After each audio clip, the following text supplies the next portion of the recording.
we was talking about cultural differences and stuff like that. You know, how, they got the big push on where, you know, two people of different nationalities got to be together now. Can't be, that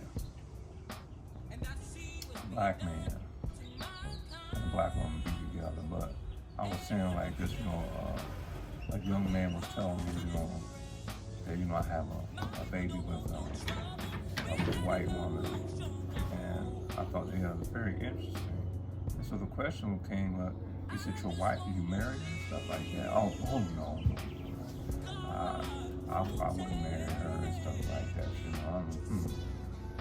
really. Good enough to sleep with, but not good enough to marry.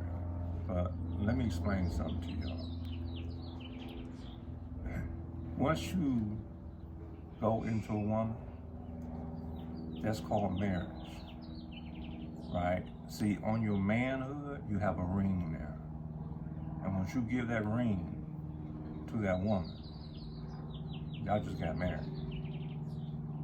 So be careful where you place your manhood at. Again, it has been said that when you meet a damsel and her feet don't abide in her father's house, turn away from her, because your future happiness depends upon it. Now that can mean many different things.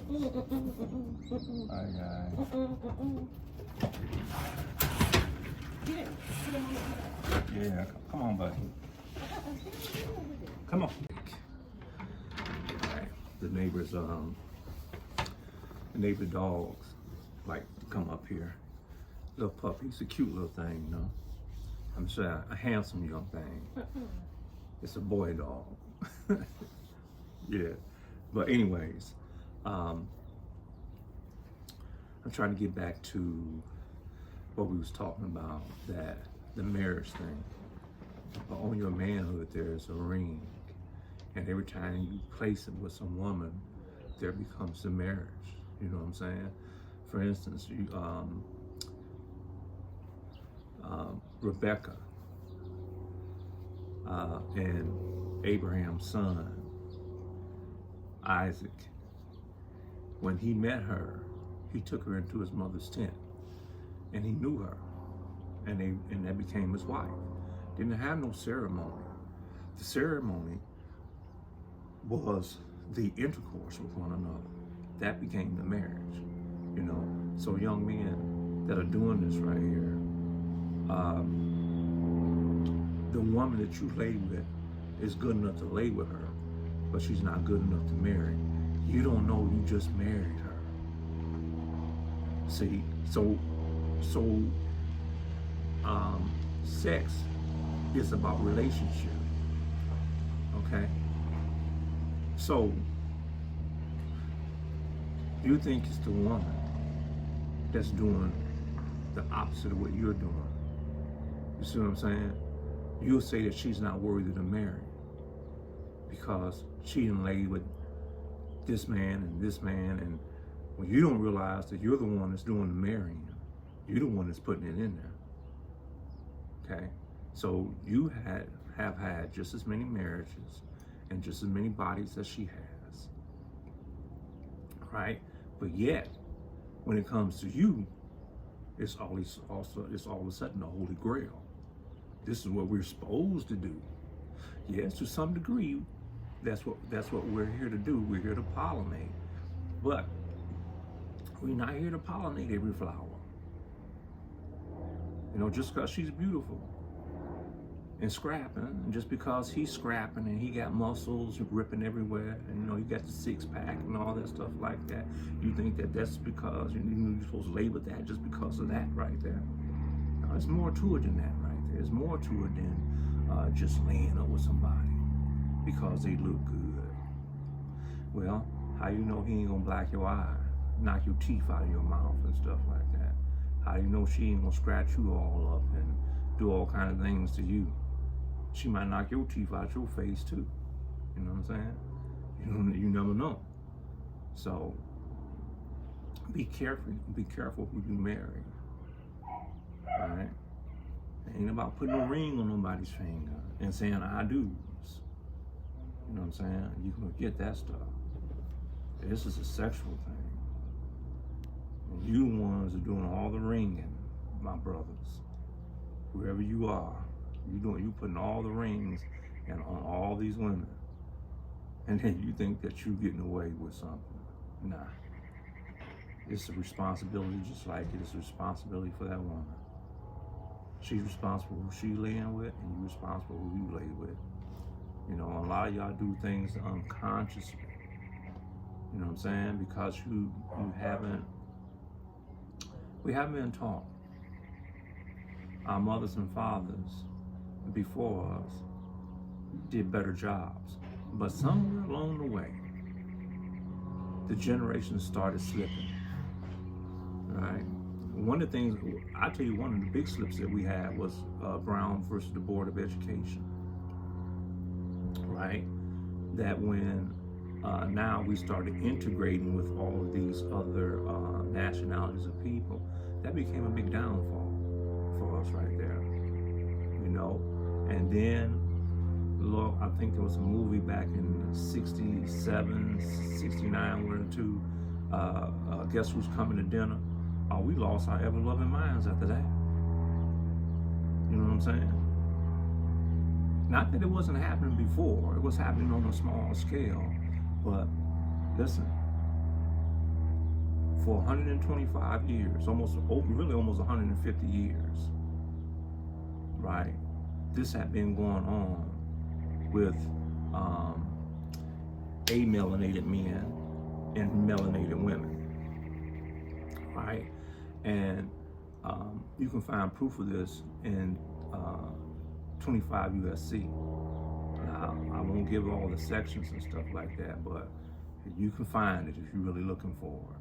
So for over 100 and some odd years, close to 150 years, it had been legal for the amelanated man and the melanated woman to marry.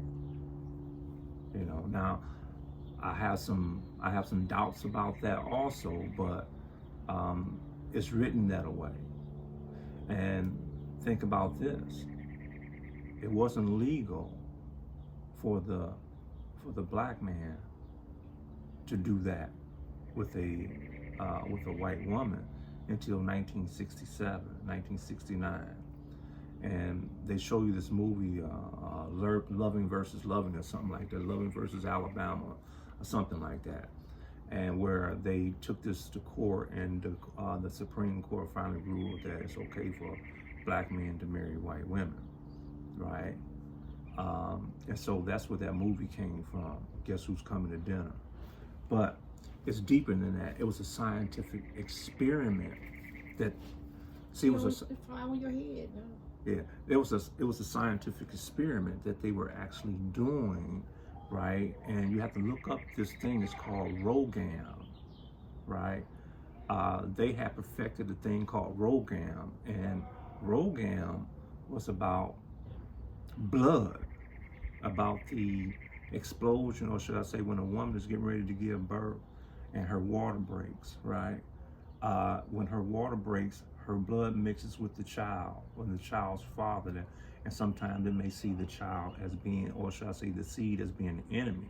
It may abort the seed way before the child is even born, or it may have some birth defect to it when the child is born. Not always, but it happens more often than what you think. And so when they came up with the scientific program of ROGAM, which they call prenatal care today, right? So that the women who did not have an old negative blood, if you will, could retain more babies. But they did that off of an experiment where they was testing what they called the rhesus monkey. And they was giving certain individuals in the hood this vaccination with Rhesus monkey blood to come up with the antidote of Rogaine. So they use certain of us in in our community to, should I say, for the scientific experiment. And when they got the results that they wanted, voila, you can marry our women now. And what's interesting about it is that it was only at 4%, rough around, but 3 to 4% at that time. And you know what? The strange thing today is that that number is only roughly, I hadn't even really made it to 7% or 8%. It's below that. But the way that they show it, you know, in media and stuff like that, this is booming everywhere. Everybody's doing it. No, that's not true. It's still not the worldview. Right? Now, I don't want nobody talking about, oh, you being racist and all that. That's not racist, that's science. Science don't lie. Blood don't lie. Genetics don't lie. My genetics and your genetics are not the same.